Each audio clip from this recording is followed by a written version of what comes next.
나는 부산에 사는 서윤지다. 내 삶은 외부에서 보면 꽤 완벽해 보였다.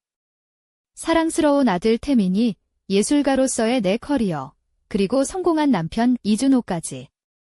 준호는 지역에서 꽤 이름 있는 중소기업 대표였다.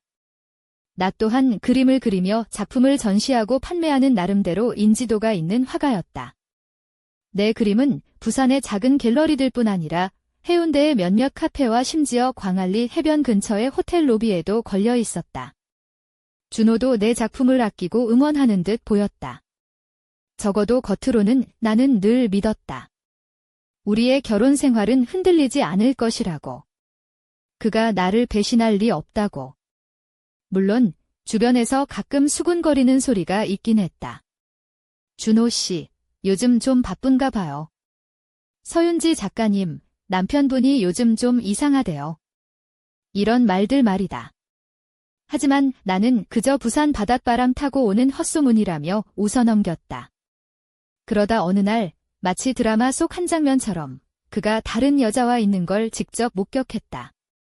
그 순간 내 심장은 바다 밑 깊은 곳처럼 차갑게 얼어붙었다. 준호와 그 여자는 해운대가 아닌 부산 외곽의 작은 카페에서 마주하고 있었다. 그 여자는 그의 손을 잡고 있었고 준호는 마치 내가 존재하지 않는 듯 편안해 보였다. 그 모습을 보고 나는 그 자리에서 얼어붙었다. 얼마나 이 일이 오래됐는지 나는 알 수 없었다. 알 필요도 없었다.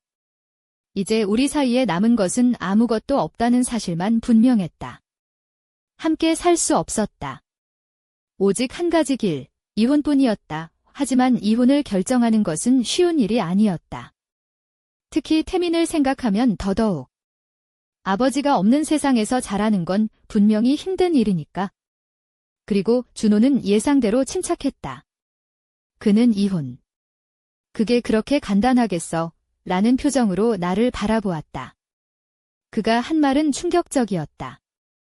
너 혼자서는 못 살아. 내 그림 팔아서 돈 번다지만 내 수입에 비하면 세 발의 피야.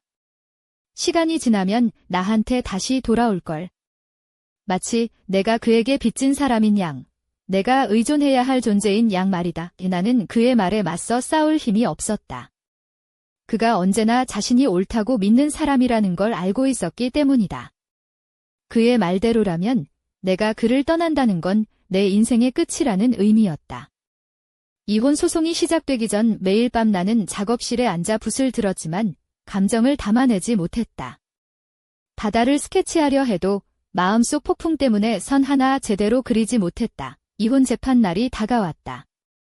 법정에 들어서자마자 판사는 우리에게 다시 한번 신중히 생각하라고 했다. 태민을 위해서라도. 그리고 준호가 먼저 입을 열었다.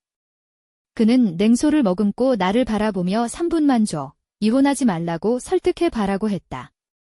그 순간 나는 나 자신에게 묻고 또 물었다. 내가 아직 이 사람을 설득할 수 있을까? 하지만 그가 날 깔보는 그 표정이 내 마음을 더 단단히 만들었다. 나는 3분 내내 그동안 내가 느꼈던 모든 배신과 상처를 꺼내놓았다. 법정 안에 있던 사람들 모두가 그의 변명을 무너뜨리는 내 진심을 이해하는 듯 보였다. 이 판사는 우리에게 시간을 더 주었다. 아이를 위해서라도 싸워보라고. 나는 재판이 다음으로 연기된 동안 내 삶을 다시 정리하기 시작했다.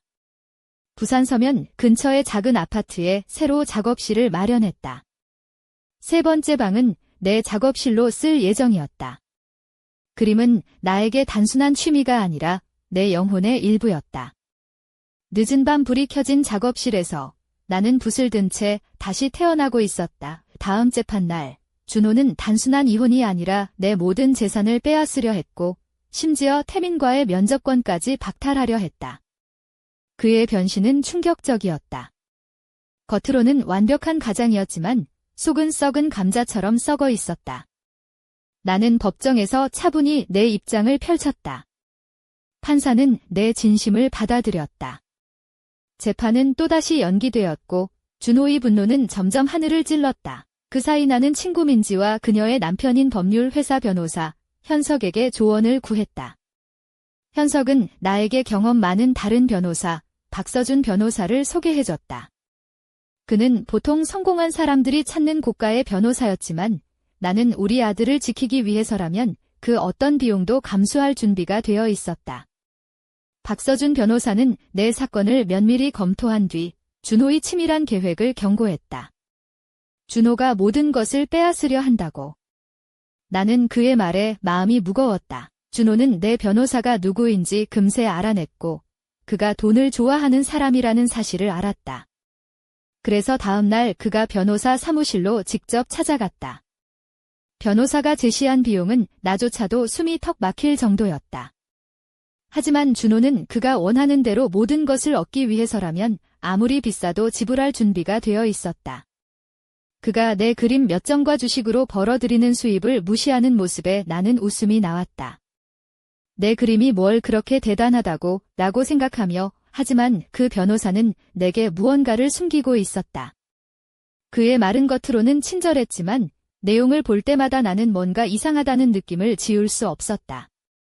결국 나는 다시 민지의 남편에게 전화를 걸어 상황을 설명했다. 그가 말하길 박서준 변호사는 클라이언트가 가격에 불만을 표시하면 태도를 바꾸며 협박하는 스타일이라고 했다. 심지어 뇌물도 받는다는 소문까지 있었다. 나는 그 말을 듣고 깊은 한숨을 내쉬었다. 민지의 남편은 또 다른 변호사를 추천했다. 이재훈 변호사였다. 그는 이름이 널리 알려져 있진 않았지만 진짜 실력자였다. 그리고 무엇보다도 돈을 적게 받았다. 나는 그에게 연락했고 역시 젊고 열정적인 변호사였다. 그는 내 사건을 무료로 맡겠다고 했다. 그가 보여준 열정은 이전 변호사와는 비교할 수 없었다. 이재훈 변호사는 놀랍게도 준호와 그의 숨겨진 과거를 파헤치기 시작했다. 그가 평범한 사업가가 아니라는 사실, 심지어 준호가 몇 명의 여성과 오랜 기간 미래를 이어왔다는 점까지도 들여다보았다. 그중 한 명, 가영이라는 여성이 우리 사건에 중요한 역할을 하게 되었다. 가영은 처음에는 증언을 거부했지만 내가 아이를 빼앗길 위기에 처했다고 하자 마음을 열었다. 그녀는 준호가 얼마나 잔인한 사람인지 그리고 내가 겪은 고통을 이해한다고 말했다. 그녀의 증언이 재판에 큰 영향을 미쳤고 나는 점차 승리의 희망을 품게 되었다. 하지만 준호의 어머니 이경희가 이 일에 개입하기 시작했다. 그녀는 권력과 돈을 이용해 가영을 압박했다. 한 번은 가영이 사무실 밖에서 이경희와 마주쳤는데 이경희는 위협적인 태도로 증언을 포기하라고 강요했다. 그러나 가영은 당당히 맞섰고 나중에 그 장면을 휴대폰으로 녹화해 두었다. 그 후 재판은 긴박하게 흘러갔다. 증인의 지각, 증언 방해, 그리고 법정 안팎의 긴장감. 나는 매 순간이 영화 속 한 장면 같았다. 하지만 나는 무너지지 않았다. 태민을 위해서, 나 자신을 위해서 그 와중에 태민에게도 어려움이 닥쳤다. 학교에서 건강검진 중 드문 질병이 발견된 것이다. 병원에서는 조기 치료를 권했고 다행히도 완치가 가능하다고 했다. 하지만 일부 약은 보험 적용이 되지 않아 비용이 만만치 않았다. 나는 약국에서 그 약을 구하려고 했지만 그 약은 전국 어디에서도 구하기 어려운 희귀품이었다. 약사 선생님은 자신의 친구에게 연락해 도움을 주었다. 가격을 듣고 나는 한숨을 쉬었다. 내 그림 팔아도 모자라겠네 라는 생각이 들었다. 그날 나는 부산 시내를 걷다가 뜻밖의 전화를 받았다. 부산시청 문화예술과의 담당자였다. 그들은 내 그림 3점에 관심을 보이며 구매를 제안했다. 금액은 깜짝 놀랄 만큼 컸고 나는 기쁘면서도 마음 한구석이 씁쓸했다. 이 돈이면 태민 약값도 해결될 테고 새 작업실도 마련할 수 있겠네. 그렇게 나는 그림을 팔고 병원으로 향했다. 다음 재판에서는 법정에서 진짜 전쟁이 벌어졌다. 가영이 증인으로 나왔고 그녀의 증언은 준호가 가짜 선물로 태민을 속였다는 충격적인 사실을 드러냈다. 법정의 분위기는 긴장감으로 가득 찼고 나는 그 순간을 온몸으로 버텨냈다. 이 모든 싸움 끝에 결국 태민은 나와 함께 살게 되었고 재산 분할도 공평하게 이루어졌다. 나는 이제 새 작업실에서 붓을 들며 다가올 미래를 준비한다. 준호와의 싸움은 끝나지 않았지만 나는 이제 혼자가 아니다. 내가 부산 해운대구의 작은 아파트에서 새로 마련한 작업실에 앉아 있을 때마다 마음 깊은 곳에서는 아직 끝나지 않은 싸움의 불꽃이 타오르고 있었다. 그림을 그릴 때면 붓끝에 실린 색이 내 감정을 대신하는 듯했고 그 감정들은 때로는 분노, 때로는 슬픔, 때로는 희망으로 변했다. 하지만 현실은 냉엄했다. 준호와 그의 어머니 이경희가 벌이는 치열한 권력 싸움에 나는 다시 한번 휘말리고 말았다. 어느 날 이재훈 변호사와 함께 법원으로 향하는 길에 나는 내 옷차림을 신경 썼다. 검은색 미디 원피스에 심플한 금장 벨트, 그리고 발끝이 살짝 뾰족한 하이힐을 신었다. 귀에는 은은한 진주 귀걸이가 반짝였다. 이 옷차림이 내 자신감의 방패가 되어주길 바랐다. 준호가 날 봐도 이제는 무시 못할 거야 라고 혼잣말을 하며 웃음이 터졌다. 하긴 요즘 내 작업실에 오는 손님들도 나를 예술가뿐 아니라 버텨내는 여자로 기억할 것 같다. 법정은 언제나 긴장감으로 가득했다. 이번 재판에서는 가영 외에도 몇 명의 증인이 더 나올 예정이었다. 그들은 준호의 이중적인 삶과 감춰진 진실을 하나씩 드러내고 있었다. 가영은 그날도 법정에 늦게 도착했는데 이번에는 주차장에서 누군가 차량으로 막아 놓아 경찰을 불러야 했다고 했다. 이게 어디 드라마야, 현실이야, 라고 생각하면서도 내가 아닌 태민과 내 삶을 위해서는 이 싸움을 끝내야 했다. 그 사이 나는 태민의 병원 일정과 치료에 몰두했다. 병원에서 만난 소아과 전문의 이준호 선생님은 무뚝뚝하지만 따뜻한 눈빛을 가진 남자였다. 그는 내게 태민의 상태를 자세히 설명하며 치료 계획을 하나하나 짚어주었다. 그가 내게 관심을 보이는 듯한 미묘한 눈빛에 나는 순간 머릿속이 복잡해졌다. 아, 내가 왜 이러지? 이 사람한테 관심 갖는 건 호랑이 굴에 들어가는 기분인데 라고 생각하며 살짝 미소 지었다. 내가 진료실을 나설 때쯤 준호에게서 문자 메시지가 왔다. 태민 때문에라도 우리 좀 다시 생각해보자. 나는 웃으며 메시지를 읽었다. 그가 나한테 다시 기회를 달라고? 그럼 내가 그래, 우리 다시 시작하자라고 답장을 보내면 세상이 멸망할까? 내 손가락은 키보드 위에서 망설였다. 결국 아무 말도 하지 않았다. 대신 나는 이재훈 변호사에게 상황을 보고했다. 그는 감정에 휘둘리지 말고 법적으로 분명히 하자라며 냉정한 조언을 해주었다. 재판은 점점 더 치열해졌다. 준호 측은 나를 무너뜨리기 위해 갖가지 수단을 동원했다. 그의 어머니 이경희는 협박과 회유를 반복했고 심지어 내 그림을 전시하는 갤러리 측에도 압력을 넣으려 했다. 하지만 나는 무너지지 않았다. 내 붓은 내 무기였고 내 그림은 내 목소리였다. 작업실 창문 너머로 부산 바다가 보일 때면 그 푸른 물결이 내 마음을 어루만져 주었다. 어느 날 준호가 갑자기 내 작업실 앞에 나타났다. 검은 양복에 깔끔하게 빗어 넘긴 머리, 하지만 그의 눈빛은 차가웠다. 서윤지, 내가 이기는 건 불가능해. 그의 목소리는 낮고 위협적이었다. 나는 그를 똑바로 바라보며 말했다. 준호 씨, 당신이 이길 거라고 생각하는 거, 그건 당신 착각이에요. 내 삶도, 내 아이도 내가 지킬 거니까.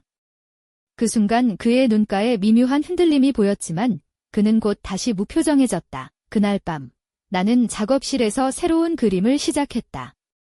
붓은 내 손가락 사이에서 춤을 췄고 캔버스 위에는 혼란스러운 감정들이 색으로 쏟아져 나왔다. 어쩌면 이 그림이 내 인생의 전환점이 될지도 모르겠다는 생각이 들었다. 그리고 한참을 그린 뒤 나는 문득 생각했다. 준호가 숨기고 있는 더 깊은 비밀은 무엇일까? 그의 어머니 이경희가 왜 그렇게 집착하는 걸까? 이 질문들이 내 머릿속을 떠나지 않았다. 다음 재판날, 법정은 마치 전쟁터 같았다. 이재훈 변호사와 나는 철벽 방어를 펼쳤고 상대 측은 날카로운 공격을 퍼부었다. 하지만 그 와중에도 나는 내 안에 있는 힘을 느꼈다. 이 싸움은 단순한 이혼 소송이 아니었다. 내 삶, 내 자존심, 내 아이를 지키기 위한 신성한 전쟁이었다. 재판이 끝난 후 나는 해운대 바닷가를 걸었다. 바람이 머리카락을 흩날리고 파도 소리가 귓가에 울렸다. 그 순간 내 휴대폰에 낯선 번호로부터 메시지가 도착했다. 서윤지 씨, 당신이 모르는 사실들이 있습니다. 언제든 연락하세요. 메시지에는 단순한 숫자 조합만 적혀 있었다. 나는 가슴이 떨렸다. 도대체 누가, 무슨 일을 꾸미고 있는 걸까? 나는 그날 밤 잠을 이루지 못했다. 내 인생은 이제 막 새로운 국면에 접어들었고 미지의 적들이 내 앞에 모습을 드러내고 있었다. 하지만 나는 두렵지 않았다. 앞으로 어떤 어려움이 닥쳐도 나는 붓을 들고 내 삶을 그려나갈 것이다. 그리고 언젠가 그 미스터리의 답을 찾을 것이다. 그날까지 나는 멈추지 않을 것이다. 법원의 싸움이 점점 더 치열해질수록 내 일상은 완전히 뒤흔들렸다. 부산 남구의 좁은 골목길을 지나 작업실에 들어설 때마다 나는 마음속 깊이 긴장과 불안이 동시에 밀려오는 것을 느꼈다. 내 옷차림도 점점 더 신경 쓰였다. 이번엔 짙은 와인색 블라우스에 검은색 슬림 스커트를 입고 발끝이 살짝 굽은 구두를 신었다. 목에는 얇은 금 사슬 목걸이가 빛났다. 가끔은 거울 앞에 서서 서윤지, 넌 이겨낼 거야 라고 속삭이곤 했다. 그런 내가 낯설면서도 한편으론 강해진 내 모습을 사랑했다. 재판날, 법정의 공기는 차갑고 무거웠다. 준호는 그날도 자신만만하게 나타났다. 검은색 정장 차림에 머리는 완벽하게 빗어 넘겼지만 눈빛은 차갑고 무자비했다. 그의 곁에는 어김없이 어머니 이경희가 있었다. 이경희는 은근한 미소를 띄었지만 그 미소 속에는 불타는 야망과 냉혹함이 숨겨져 있었다. 나는 그들을 똑바로 응시했다. 오늘도 질 수 없다라는 마음가짐으로 재판은 시작되었고 내 변호사 이재훈은 날카로운 질문과 논리로 준호 측 변호사를 압박했다. 그 사이 나는 태민의 건강 상태를 챙기느라 정신이 없었다. 태민이 병원에 다니는 것도 약을 챙기는 것도 내가 해야 하는 일 중 하나였다. 하루는 병원에서 이준호 선생님과 마주쳤다. 그가 내게 다정하게 태민의 상태를 설명해 줄 때면 마음 한켠이 따뜻해졌다. 그는 내게 부담을 주지 않으려 애쓰면서도 내게 특별한 관심을 보내는 듯했다.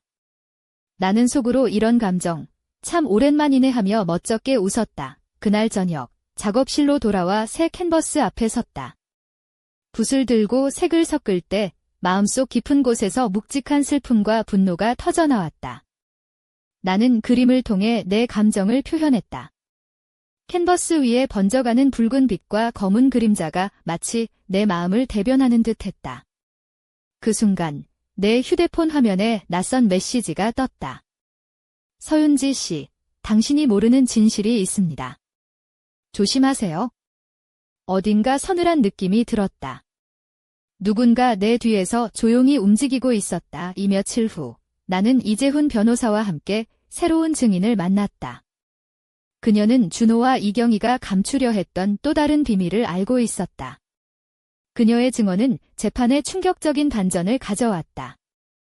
준호가 단순한 사업가가 아니라 불법적인 거래에 연루되어 있었다는 사실이었다. 그 비밀을 알고 나니 나는 그동안 겉모습에 속아왔다는 생각에 분노가 치밀었다. 재판이 끝난 후 나는 해운대 바닷가를 홀로 걸었다. 바람이 머리카락을 흩날렸고 파도 소리가 마음을 달래주었다. 그때 다시 휴대폰에 메시지가 도착했다.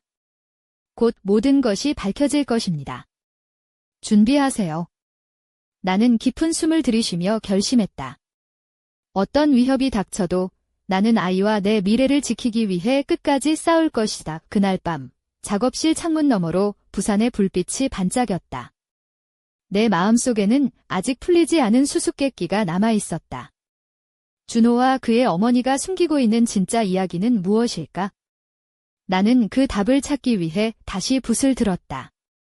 내 삶은 이제 막 새로운 국면에 접어들었고 나는 그 미스터리를 풀기 위해 멈추지 않을 것이다. 재판이 점점 더 깊어질수록 내 삶은 부산의 밤바다처럼 복잡하게 출렁였다.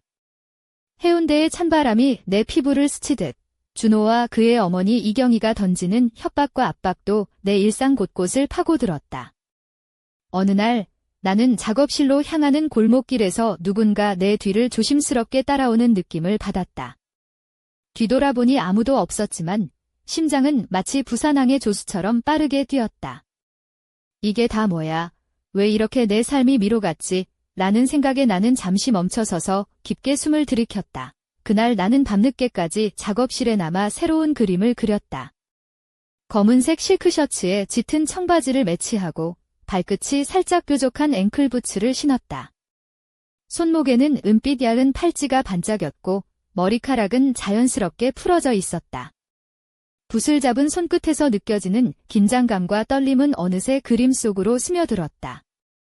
캔버스 위에 펼쳐진 색채는 내 안의 분노와 슬픔, 그리고 희망이 뒤섞인 감정을 담아냈다. 며칠 후, 법정에서 마주한 준호는 예전의 그 차가운 미소를 지우지 않았다. 하지만 이번엔 그의 눈빛에 어딘가 흔들림이 느껴졌다. 어머니 이경희는 여전히 냉정했지만 그 표정 뒤에 감춰진 불안이 내게도 전해졌다. 나는 그들을 똑바로 바라보며 마음속으로 다짐했다. 서윤지, 너는 이 싸움에서 반드시 승리할 거야의 재판 중에 내 변호사 이재훈은 놀라운 증거를 제출했다. 준호가 연루된 불법 금융거래 내역과 그의 비밀스러운 만남 기록들이었다. 그 자료들은 마치 부산의 깊은 바닷속 어둠처럼 숨겨져 있던 진실을 조금씩 드러냈다. 나는 그 순간, 그동안 내가 믿었던 모든 것이 얼마나 허상에 불과했는지 깨달았다. 재판이 끝난 뒤 나는 태민과 함께 부산 남천동의 조용한 카페에 앉아 있었다. 태민은 내 곁에서 조용히 그림책을 넘기고 있었고 나는 그 모습을 보며 마음 한켠이 따뜻해졌다. 그때 내 휴대폰에 새로운 메시지가 도착했다. 진실은 곧 드러날 것이다. 준비하라.